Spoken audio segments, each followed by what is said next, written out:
ఇక్కడ బుద్ధిస్టు మోంక్స్ అంటే బౌద్ధ సన్యాసులు గురువుల మధ్య విభేదాలు వచ్చి రెండుగా విడిపోయిందనమాట.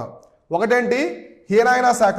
సో హీనాయన శాఖ, మహాయాన శాఖ ఈ రెండింటిగా విడిపోయిందనమాట. రెండింటిగా విడిపోయింది.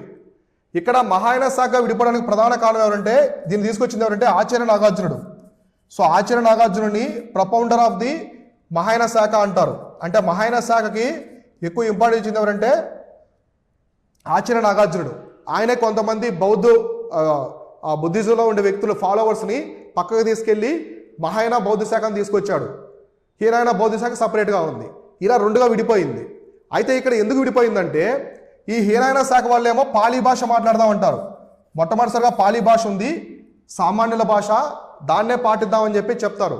లేదు, మహాయాన శాఖ వాళ్ళు ఏం చెప్తారంటే సంస్కృతాన్ని మనం పాటించాలి, దేశమంతా సంస్కృతం ఉంది, మనం సంస్కృతాన్ని పాటిద్దామని చెప్పేసి వీళ్ళిద్దరి మధ్య వారు వస్తుందన్నమాట. అసలు బౌద్ధ మతం పుట్టిందే సంస్కృతానికి వ్యతిరేకంగా, సంస్కృతి యొక్క ఆధిపత్యానికి వ్యతిరేకంగానే బౌద్ధ మతం పుట్టింది. కానీ ఇక్కడ మాత్రం వీళ్ళు ఒప్పుకోరనమాట. కాబట్టి ఇలా వాళ్ళ మధ్య కాన్ఫ్లిక్ట్స్ అనేది వచ్చి వివాదాలు మొదలయ్యి ఈ బౌద్ధ మతం అనేది విడిపోతుంది. సో రెండు భాగాలుగా విడిపోతుంది అనమాట. రెండు భాగాలుగా అయితే విడిపోతుంది. సో అర్థమైందా? కాబట్టి ఎప్పుడు విడిపోయిందంటే బౌద్ధ మతము హీనాయన శాఖగా, మహాయాన శాఖగా అంటే 4వ బౌద్ధ మండలంలో విడిపోయిందనమాట.